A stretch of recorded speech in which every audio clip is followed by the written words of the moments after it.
Morning to all, welcome back to our YouTube channel. Today we are going to discuss about the topic frequency diagram, histogram, polygon and octave curve. Histogram diagram के बारे में हम already पढ़ चुके हैं। अब हम frequency polygon curve के बारे में पढ़ेंगे। तो ये देखो बेटा, फ्रीक्वेंसी पॉलीगन कर्व क्या होता है, इसको पॉलीगन कर्व भी कहते हैं, यानी it is the another form of diagrammatical presentation of data, यानी डायग्रामेटिकल प्रेजेंटेशन ऑफ डाटा की ये अदर फॉर्म है हिस्टोग्राम के अलावा। यानी ये देखो, इट इज़ फॉर्म या it can be constructed by joining the mid point of the top of rectangles in a histogram. यानी हिस्टोग्राम डायग्राम्स के जो टॉप रेक्टेंगल्स होते हैं उनके मिड पॉइंट को ज्वाइन करके we can construct the frequency polygon. जैसे फॉर एग्जांपल हमारे पास कोई भी एक हम टेबल ले सकते हैं, सपोज मार्क्स एंड फ्रीक्वेंसी। जैसे 0 to 10, 10 to 20, 20 to 30, 30 to 40, 40 to 50। इसके बाद जैसे 2, 4, 10, 8, 6, जैसे ये हमारे पास क्लास इंटरवल है। इसके बाद हम इसको एज ए पॉलीगन कर्व के रूप में कंस्ट्रक्ट कर सकते हैं। ये देखो बेटा, पॉलीगन जो कर्व है, frequency polygon curve, it can B construct by joining the midpoint of the top of rectangles with the help of scale। यानी we can not join the midpoint by smooth hand, by using the scale। it means एक straight line या scale के द्वारा अगर हम in mid point को join करते हैं तो वो फ्रीक्वेंसी कर्व कहलाता है। जैसे इसके बाद ये देखो, हम हिस्टोग्राम डायग्राम्स बनाकर भी इसका कंस्ट्रक्शन कर सकते हैं और विदाउट हिस्टोग्राम डायग्राम्स भी हम इसका कंस्ट्रक्शन कर सकते हैं। तो उसके लिए अगर हम बिना हिस्टोग्राम डायग्राम्स बनाए करेंगे तो हमें सबसे पहले इसकी मिड वैल्यू फाइंड आउट करनी पड़ेगी। जैसे मान लो हमारे पास 10, 20, 30, 40, 50 तक है, 10 तक है, 6, 8, 10। यहाँ पर फ्रीक्वेंसी आ जाएगी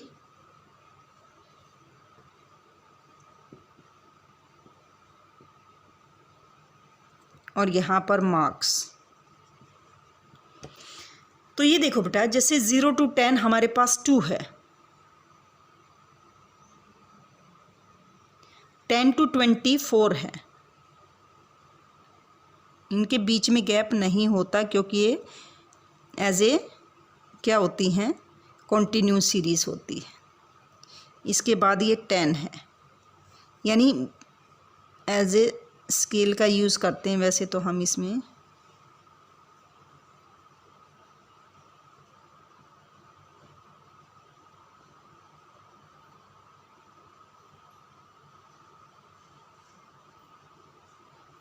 इसके बाद है 8,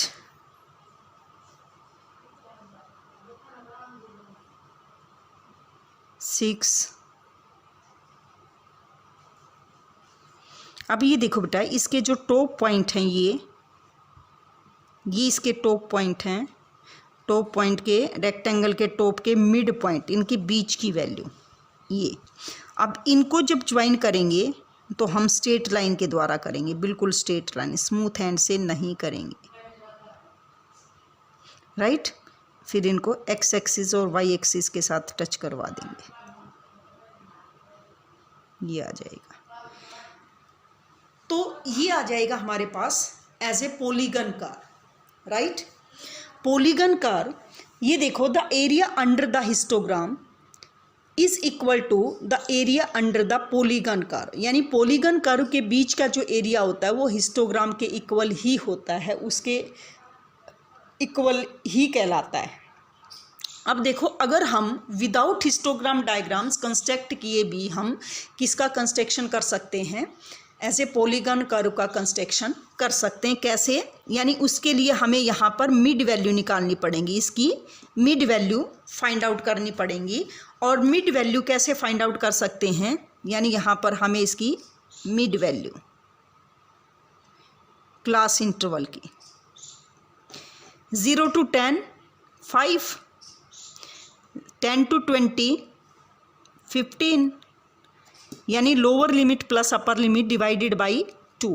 इस तरह से हम इसकी मिड वैल्यू फाइंड आउट कर सकते हैं, 25, 35 एंड 45। इसके बाद इसके मिड पॉइंट के थ्रू हम इसमें हिस्टोग्राम यानी जो फ्रीक्वेंसी पॉलीगन कर्व है उसका कंस्ट्रक्शन हम विदाउट हिस्टोग्राम डायग्राम्स कर सकते हैं। जैसे मान लो हमारे पास यही डायग्राम है, इसमें अगर हम इसका कंस्ट्रक्शन करेंगे तो हमें हिस्टोग्राम डायग्राम्स बनाने की रिक्वायरमेंट नहीं रहेगी।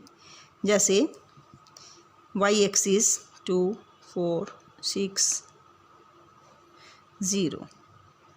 अब हमारे पास 5 है, 5 15 25 35 45। तो 5 पर कितना है 2,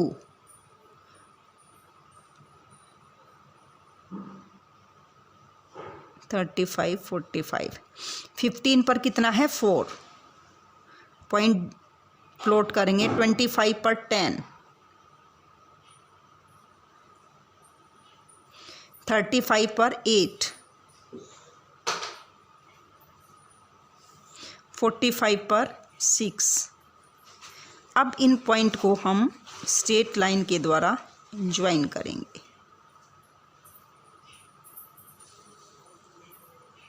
इसको आगे तक ले जाएंगे, ये आ जाएगा हमारे पास पॉलीगन का without constructing the histogram diagram.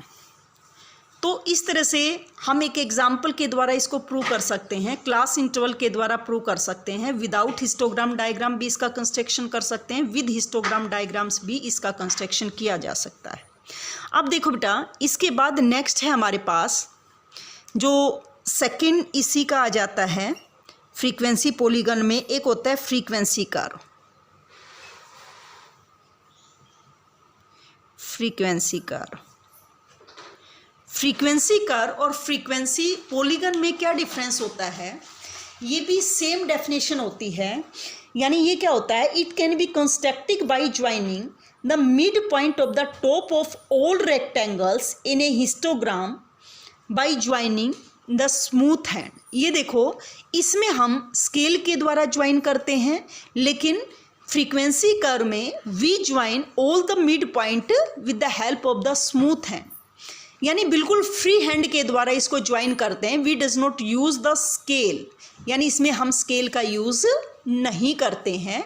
तो वो क्या कहलाता है, फ्रीक्वेंसी कर्व कहलाता है। सेम इसी तरह से हम इसका कंस्ट्रक्शन कर सकते हैं, यानी हम इसमें हिस्टोग्राम डायग्राम का कंस्ट्रक्शन करके भी कर सकते हैं, और मिड पॉइंट के द्वारा मिड वैल्यू निकालकर हम without constructing the histogram diagrams we can not use, यानी we can construct the frequency curve. हम फ्रीक्वेंसी कर्व का कंस्ट्रक्शन कर सकते हैं। So that's all for today. For the further classes please connect our YouTube channel. Thanks and have a nice day.